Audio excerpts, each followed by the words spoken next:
Pernah kepikiran nggak, kalau teknologi paling canggih abad ini sebenarnya udah ada di dapur kita selama ribuan tahun? Oke, yuk kita kupas tuntas topik yang luar biasa ini. Bioteknologi.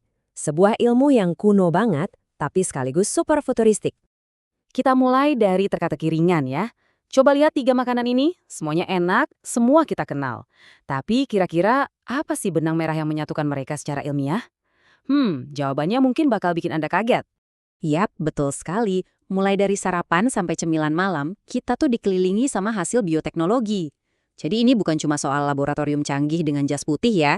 Ini adalah bagian mendasar dari cara manusia makan dan hidup selama berabad-abad. Terus, apa sih sebenarnya bioteknologi itu? Kalau secara resmi, definisinya adalah pemanfaatan makhluk hidup untuk menghasilkan barang dan jasa.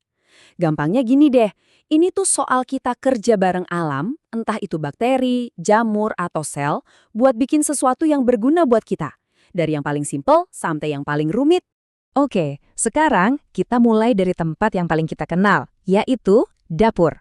Kita bakal lihat gimana bentuk bioteknologi yang paling awal atau yang biasa disebut konvensional ternyata udah membentuk isi piring kita dari dulu. Nah, yang keren banget dari bioteknologi konvensional adalah nenek moyang kita itu ternyata ahli bioteknologi tanpa mereka sadari. Mereka pakai jamur kayak rhizopus buat bikin tempe atau pakai ragi buat ngembangin roti. Si ragi ini kan makan gula di adonan terus mengeluarkan gas. Nah, gas itulah yang bikin roti jadi empuk dan ngembang. Semuanya proses alami, murni manfaatin kekuatan mikroba tanpa diutak-atik DNA-nya sama sekali. Oke, dari dapur tradisional, sekarang kita lompat jauh ke era modern. Disinilah bioteknologi mengalami revolusi total yang memisahkan cara-cara lama dengan ilmu pengetahuan baru yang luar biasa kuat. Slide ini ngegambarin perbedaannya dengan jelas banget. Di satu sisi, kita punya metode konvensional yang simple, yang ngandelin proses alamiah, kayak fermentasi. Nah, di sisi lain, bioteknologi modern itu jauh lebih rumit, lebih cepat, dan intinya adalah kemampuan kita untuk mengubah langsung kode genetik dari kehidupan itu sendiri. Nah, disinilah keajaibannya. Bioteknologi modern itu memungkinkan kita untuk, kasarnya, mengedit DNA. Artinya, kita bisa menyuruh bakteri untuk memproduksi insulin bagi penderita diabetes, kita bisa merancang tanaman yang tahan sama hama, atau bahkan mengembangkan vaksin penyelamat nyawa dengan kecepatan yang dulu nggak pernah terbayangkan. Oke, jadi kita punya teknologi yang super canggih ini. Tapi apa dampaknya di kehidupan nyata? Gunanya buat kita sehari-hari apa?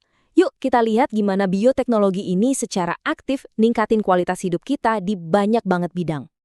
Kalau soal pangan, bioteknologi ini bantu kita menghasilkan makanan yang bukan cuma lebih banyak, tapi juga lebih baik. Kita bisa ningkatin kandungan nutrisinya, bikin lebih awet, bahkan meningkatkan rasanya. Tapi mungkin ya, kontribusi terbesarnya ada di dunia kesehatan.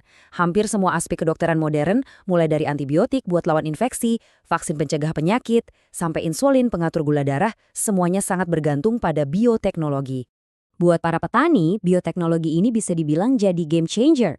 Dengan mengembangkan bibit unggul yang tahan hama atau tahan kekeringan, kita bisa meningkatkan hasil panen secara drastis. Ini penting banget buat ngasih makan populasi dunia yang terus bertambah. Dan kerennya lagi, ini bukan cuma tentang manusia loh, bioteknologi juga bisa jadi pahlawan buat planet kita. Kita bisa pakai mikroorganisme khusus buat mengurai limbah beracun atau membersihkan tumpahan minyak. Prosesnya disebut bioremediasi. Keren kan? Tapi, seperti semua kekuatan besar, bioteknologi juga datang dengan tanggung jawab yang besar. Ini bukan cerita yang isinya bagus semua. Ada sisi lain yang perlu kita pertimbangkan dengan sangat-sangat hati-hati. Slide ini nunjukin dengan sangat jelas. Di satu sisi, bioteknologi bisa meningkatkan kesejahteraan dan bantu kita selesaikan krisis global. Tapi di sisi lain, ada risiko yang nyata, kerusakan lingkungan, masalah etika yang rumit, dan bahkan potensi terciptanya organisme yang nggak kita inginkan. Nah, ini membawa kita ke pertanyaan paling penting, terus kita mau kemana dari sini? Masa depan bioteknologi itu nggak cuma ditentuin sama para ilmuwan di lab, tapi juga oleh kita semua sebagai masyarakat yang melek informasi. Jadi, apa yang bisa kita lakukan? Mulai dari 4 langkah simpel ini. Pertama, sadar, kenali aja dulu teknologi ini ada di sekitar kita. Kedua, bijak, gunain produknya dengan bertanggung jawab. Ketiga, kita harus kritis, jangan telan mentah-mentah. Dan keempat, yang paling penting, dukung praktek-praktek yang menomorsatukan kesehatan planet kita. Pada akhirnya, semuanya kembali ke satu prinsip utama, keseimbangan. Setiap kemajuan baru, setiap penemuan baru harus diukur pakai standar ini. Manfaatnya harus selalu lebih besar dari dampak negatifnya.